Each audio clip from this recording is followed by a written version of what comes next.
I have great news. Queen Ambi has left the palace. Now is your chance.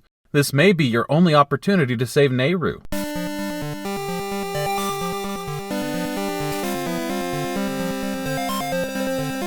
This is Legendary Adventures, a Legend of Zelda playthrough podcast.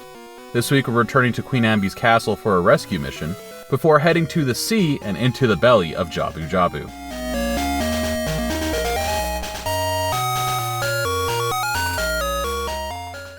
To reach Ambi's palace, we must of course travel to Lina Village in the past. Despite the urgency of the situation, I did the natural thing for an open world title and spent some time ignoring the main quest. Maple gave us a magic ore in exchange for a touching book in our last episode. I wasn't really sure who wanted it, however the first possibility in my mind was Rafton. You'll recall that he runs a raft shop on the shore just east of the Black Tower.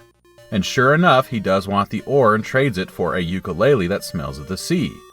Oddly, Rafton refers to it as a guitar before handing it over. I had no idea who would want this ukulele. I knew I would be headed to a new region of the world soon, however, so I decided to see if I would meet the proper person there, and return to the main quest by heading towards the castle.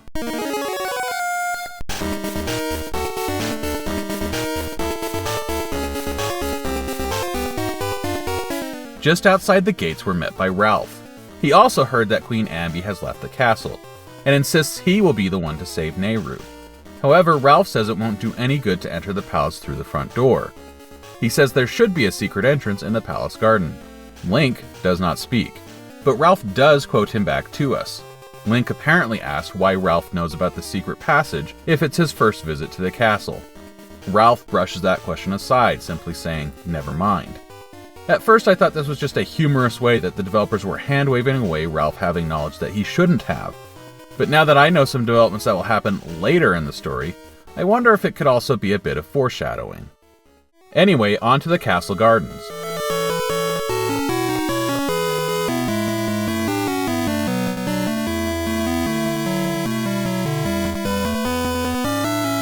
This is a stealth sequence, though I don't think it's a very good one. We need to sneak past guards in 4 corners of the garden to step on floor switches. These switches move statues on the east side of the garden, allowing us to reach a bush that we can cut to reveal the secret passage. The problem is you can walk blindly into areas with guards and get spotted pretty quickly. There are some obstacles set up to hide behind, but they must be at least 2 block lengths wide.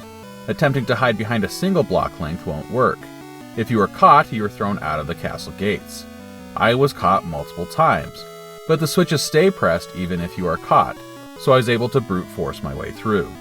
The secret passageway to the castle is flooded with deep water.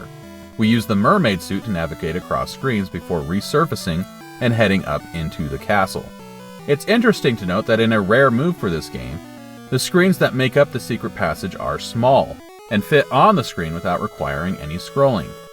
Inside the castle, the stealth sequence continues, but in a much less punishing way. If we don't want to be stealthy, we don't have to be. If spotted, the guards will attack Link instead of throwing him out. They will run off after taking enough damage in a fight. In a change from the secret passage where the rooms were all sized just right for the Game Boy screen, inside of the castle the rooms are large and require scrolling again. I'd say they're too big, honestly. We can't always see the guards while they are patrolling, making use of stealth difficult. But the penalty for failure is so low that it's not overly annoying.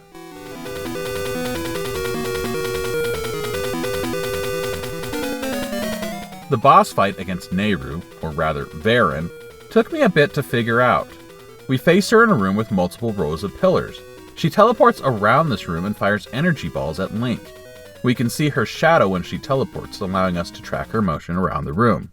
The problem is, we can't damage her with sword attacks, because Varen is possessing Nehru, and attacking directly will only harm Nehru. I tried a number of ways to deal damage, and I even died once and used the rewind feature on the Switch to continue the fight. Eventually, I remembered that Varen expressed disgust in the mystery seeds that we collected just before the second dungeon of the game. We shoot Nehru with a mystery seed, and that causes Varen to separate from her body and briefly float above it. If we're quick and we use the switch hook to move Varen away from Nehru, we can land hits with the sword. I went through 3 rounds of that before this fight ended. To my genuine surprise, Nehru is freed. Unfortunately, Queen Ambi returns just as Nehru awakens from her possession. Varen then possesses Ambi. The room fills with guards, and Ralph arrives too, seemingly he just found his way in. Nehru uses her time-controlling powers to send herself, Link, and Ralph back to the present. With Nehru now freed, some evil committed by Varen is reversed. A petrified boy in Lena City comes back to life. The monkeys that blinked out of existence blink back into existence. Ralph apologizes to Link, realizing who the real hero of the story is.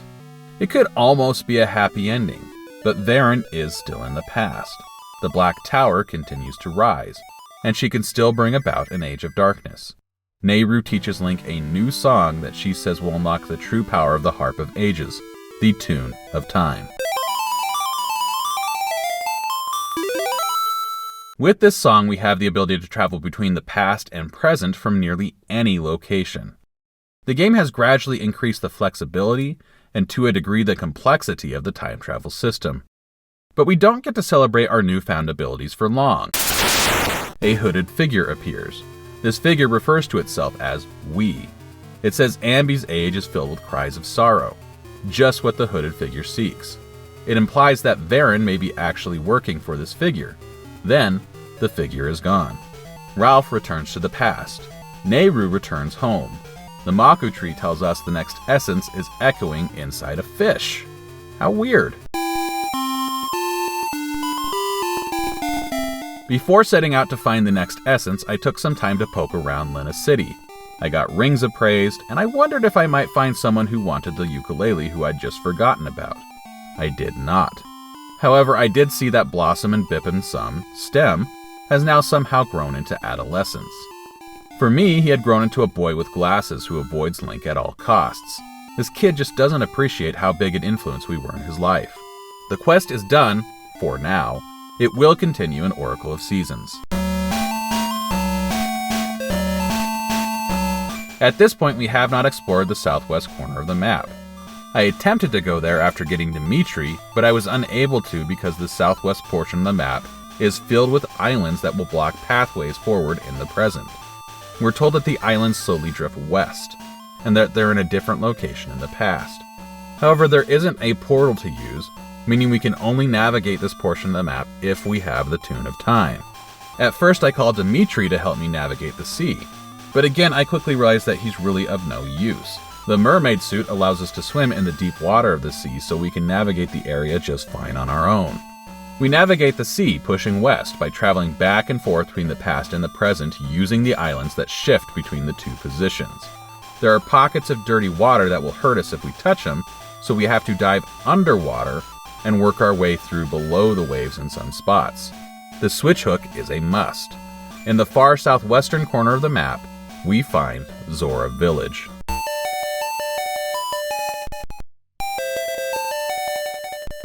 The Zoras here look much like the friendly Zoras we met in Ocarina of Time and Majora's Mask. It's in contrast to the Zora enemies we've encountered in the rivers of Labrina. I didn't find it, but a game script online suggests that there is at least one Zora somewhere who will reference the fact that there are two different types of Zora in this game. And apparently, they don't get along either. On the northern end of Zora Village, we find the palace of King Zora. In the present, we're told the king of the past got sick and died. There is no ruler on the throne. We also learn that the king had a key to the library on Eyeglass Island, which is perhaps a reference to Spectacle Rock. In the past, we meet King Zora. He needs a magic potion to get better. These potions work the same as Crazy Tracy's secret medicine in Link's Awakening. Potions can be hard to come by. We sometimes get them from maple, sometimes from Gasha seeds, and we can purchase them from the witch Syrup. She maintains a shop in Yule Graveyard, in the northeast corner. It's surrounded by water, meaning we can't access it until we at least get the flippers. And Syrup's prices are high, 300 rupees for a potion. I had enough, so I went ahead and bought one. Before heading to get the potion, I explored a bit just to the east of Zora Village. There are two islands there. One is Eyeglass Island. The other holds a fairy fountain. In the present, the fountain sits empty. In the past, there is an Octorok inside which does not attack the player. When we speak to it, it reveals that it is the Fairy Queen, but she's been cursed by Varen. She tells us that she can change back with fairy powder. I spent some time looking for fairy powder. First, I checked with Tingle. He didn't have anything to offer. I spent some time poking around and exploring the water around Crescent Island, both above and below, in the past and the present. I wound up finding a piece of heart and an iron shield. No fairy powder, however. I decided to push ahead with helping King Zora, thinking I would just find the powder later. We give King Zora the potion in the past, saving his life. We can then travel to the present to get the library key from him. Despite the 400-year difference between the past and the present, it's clear King Zora of the past is the same as the King Zora of the present. This is the first time I can recall that the series has suggested that the Zoras are incredibly long-lived. It's a concept for the Zora that will be carried forward into games like Breath of the Wild and Tears of the Kingdom.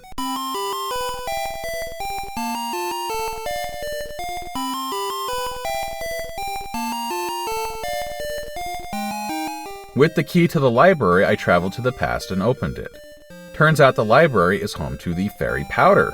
A book of seals is needed to reach it, but that book is currently missing. Traveling to the present, we can get the book we need. We're told the book was once part of a set, but no one in the present knows how the books were used. Taking the book to the past, we place it on a pedestal and read. It gives us directions for walking on an invisible path. I had a hard time pacing out the path in the exact way the instructions indicated, so I used the Cane of Samaria to help me stay on the path. Even then, it took me multiple tries to get from one path to another. If you fall, you have to start from the very beginning. Once we make it to the end of the path, we are given the fairy powder.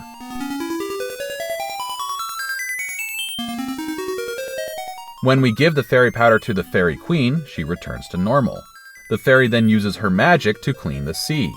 The pockets of damaging, dirty water disappear. And with the sea now clean, King Zora grants us access to Jabu Jabu, their guardian deity.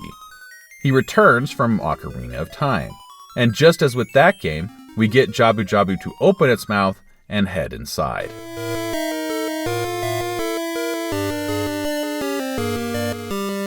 The music of Jabu Jabu's belly reminds me of the music from Mermaid's Cave, but it is a little slower and of lower register. As with Mermaid's Cave music, it's anchored by an arpeggio. In contrast to that music, the melody descends rather than ascends. And while I felt that the music of Mermaid's Cave got grating after a bit, I didn't find this music to be grating. It's appropriately dark and moody.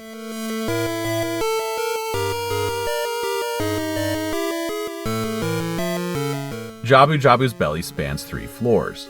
It is in the shape of a fish, but the shape is only apparent if you mentally connect all the floors together. The first floor represents the head, the second floor is the body and fins, and the third floor is the tail. This is a water dungeon, with a central gimmick of raising and lowering water levels, not unlike the water temple in Ocarina of Time. The walls of the dungeon pulse and are intended to appear fleshy. When submerged underwater, the floors have kind of a purple hue. When not submerged, the walls and floors are a pink color. It's all intended to suggest the flesh and innards of a fish. But honestly, this dungeon feels more like a standard dungeon than the dungeon in Ocarina of Time. This dungeon isn't gross, and for the most part everything feels made more than natural. It fits in with the other dungeons. When we enter the dungeon, the first floor is submerged in water. I spent a good amount of time visiting and revisiting every room I could reach. Honestly, I struggled with the puzzle to get the very first key of the dungeon. It's located just to the left of the entrance. We have to use the switch hook to move diamond blocks next to statues. There are 4 statues. The statue on the lower left is next to a large hole. I assumed the blocks needed to be placed in front of the statues, but that hole makes it impossible to get a block to the front of the lower left statue. I tried multiple times thinking I was just missing something. And then eventually I broke down, took a look at a walkthrough, and discovered that the blocks just have to go against the backs of the lower statues and the fronts of the upper statues. It's simple, I was just overcomplicating things in my head. After I got that key, I was able to get through the dungeon without a walkthrough, until I reached the boss. It was also after getting that key that I realized that the different colored areas on the floor mark spaces where we can rise up to the second floor. This isn't a new concept, but it didn't click with me right away and I felt good noticing. On the third floor of the dungeon, we can find a room with 3 switches. One is red, the other 2 are blue. An owl statue explains the red switch lowers the water level, but the blue raises it. We can reach the switches by approaching from the correct direction. We step on the red switch, drain the water, and return to the first floor. There is a platform we saw on the second floor which lowered to the first floor. This platform floats on the water and will change which floor it's on based on the current water level. With the water emptied out of the first floor, we can round up additional keys. The switch hook is essential. Once we clear out the first floor, we return to the third floor and press the blue switch to flood the floor again. We can then reach the mini-boss.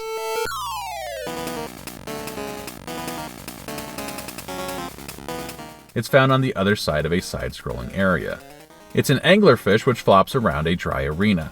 We shoot it with a seed shooter to deflate it, and then drop it to the floor. We hit it with the sword once it does. I did sometimes need Rock's feather to jump up to a raised area to reach the fish. After defeating this mini-boss, we can head back up to the first floor to get the dungeon item, the long hook. It's an upgrade to the switch hook, much like how the long shot in Ocarina of Time is an upgrade to the hook shot. After getting the long hook, I returned to the second floor and cleared out as much as I could while it was dry.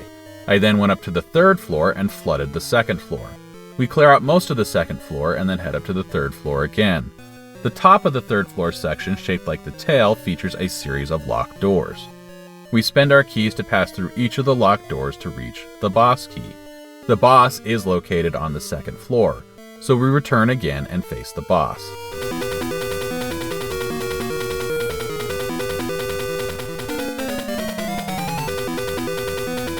The boss is called Plasmarine. I fought it while swimming. I had a hard time figuring this one out. We can really only use the seed shooter and the long switch while swimming underwater. I tried the seed shooter at first and I noticed that the boss would change color when hit. I also noticed that sometimes it would take damage while I was trying to get a reaction with the seed shooter, but I wasn't quite connecting the dots. I started to wonder if I was supposed to hit it with its own attacks, but I really wasn't sure, and I died. I checked a walkthrough, and I realized that we are indeed supposed to get it to hit itself with its own attacks, and we do this by using the long shot. Once I had that solution, the fight was really pretty easy, and once the boss falls, we can collect the heart container and the next essence. It's the Rolling Sea.